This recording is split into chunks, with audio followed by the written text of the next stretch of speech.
വിഷമിശയ്ക്ക് സ്തുതിയായിരിക്കട്ടെ. എൻ്റെ പേര് എൽസ ഷൈജു. ഞാൻ പറവൂരിൽ നിന്ന് വരുവാണ്. ആലപ്പുഴ ജില്ലക്കാരിയാണ്. എനിക്ക് 22ാമത്തെ വയസ്സിൽ എൻ്റെ വിവാഹം കഴിഞ്ഞതാണ്. ഞങ്ങൾ കല്യാണം കഴിച്ച് പിറ്റേ മാസം തന്നെ ഞാൻ ഗർഭിണിയായി. പക്ഷേ എന്തോ ഹാർട്ട് ബീറ്റ് എന്തോ ഇല്ലെന്ന് പറഞ്ഞ് കുഞ്ഞപ്പം തന്നെ അബോർഷനായി പോയി. അത് കഴിഞ്ഞ് 3 വർഷം ഞങ്ങൾക്ക് 3 പ്രാവശ്യം കുഞ്ഞുങ്ങളുണ്ടായി. അതും ഇതുപോലെ 3 മാസമാകുമ്പോൾ ഹാർട്ട് ബീറ്റ് ഇല്ല, ബ്ലീഡിങ് ആയി, അങ്ങനെ പോയിക്കൊണ്ടിരിക്കുമായിരുന്നു. ഞാൻ അത് കഴിഞ്ഞ് കൊറോണയുടെ ടൈം ആയപ്പോഴത്തേക്കും ഇവിടെ വന്ന് ഉടമ്പടി എടുക്കാൻ പറ്റത്തില്ലായിരുന്നു. ഓൺലൈനായിട്ടാണ് ഉടമ്പടി എടുത്തത്.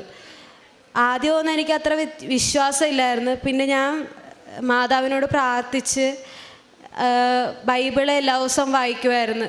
എന്നിട്ടൊരു ഡയറിയിൽ അന്ന് കിട്ടുന്ന വചനങ്ങൾ കുറിച്ച് വെക്കുമായിരുന്നു.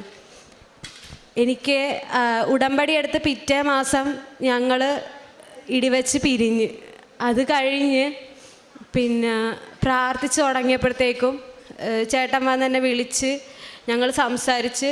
അത് കഴിഞ്ഞാണ് മൂവാറ്റുപുഴയിലൊരു ആശുപത്രിനെ പറ്റി അറിയുന്നത്. അവിടെ ചെന്ന് ട്രീറ്റ്മെൻറ്റ് തുടങ്ങി. അപ്പോൾ ഡോക്ടർ പറഞ്ഞ് പിന്നെ യൂട്രസിന് കട്ടി കുറവാണ്, അതുകൊണ്ടാണ് ബ്ലീഡിങ് ആയി പോകുന്നത്, ലാപ്രോസ്കോപ്പി ചെയ്ത് നോക്കണമെന്ന് പറഞ്ഞു. ലാപ്രോസ്കോപ്പി ചെയ്തിട്ടും അതിൽ കുഴപ്പമൊന്നുമില്ലായിരുന്നു. പക്ഷേ ഇങ്ങനെ ബ്ലീഡിങ് ആകുന്നതുകൊണ്ട് സ്റ്റിച്ച് ഇടണമെന്ന് പറഞ്ഞു. ഞാൻ നോർമലായിട്ട് തന്നെ കൺസീവായി. അത് കഴിഞ്ഞ് ഇവന് 7ാം മാസം സ്കാനിങ്ങിന് ചെന്നപ്പോഴത്തേക്കും ഡോക്ടർ പറഞ്ഞ് പിന്നെ ഇത്ര നേരം നോക്കിയിട്ടും ക്ലിയർ ആവുന്നില്ല, ഒന്ന് പ്രാർത്ഥിക്കാൻ പറഞ്ഞു.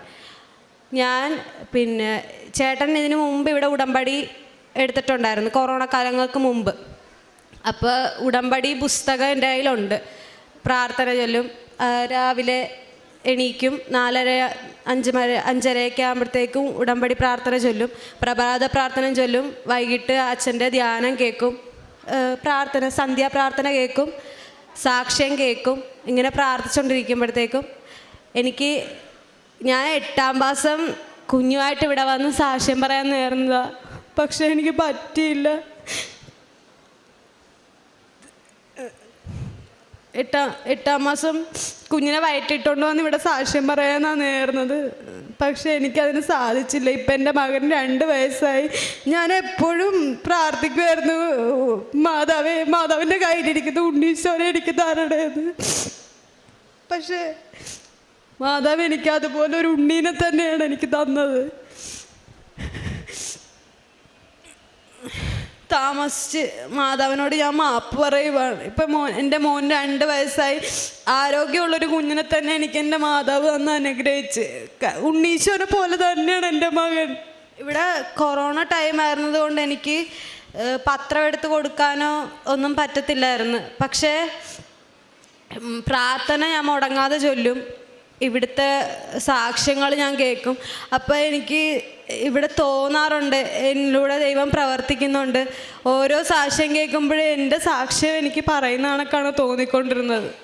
ഇങ്ങനെ ചേച്ചിമാർ ബ്ലീഡിങ് ആയി എന്നൊക്കെ പറയുമ്പോഴത്തേക്കും എനിക്ക് അത് അങ്ങനെ ഫീൽ ചെയ്തിട്ടുണ്ട്. ഞാൻ അവിടെ ചെന്ന് ഇതുപോലെ പറയുന്നത്, ഇന്ന് എൻ്റെ അമ്മ എന്നെ ഈ നടയിൽ നിർത്തി ആ സാക്ഷ്യം പറഞ്ഞില്ല.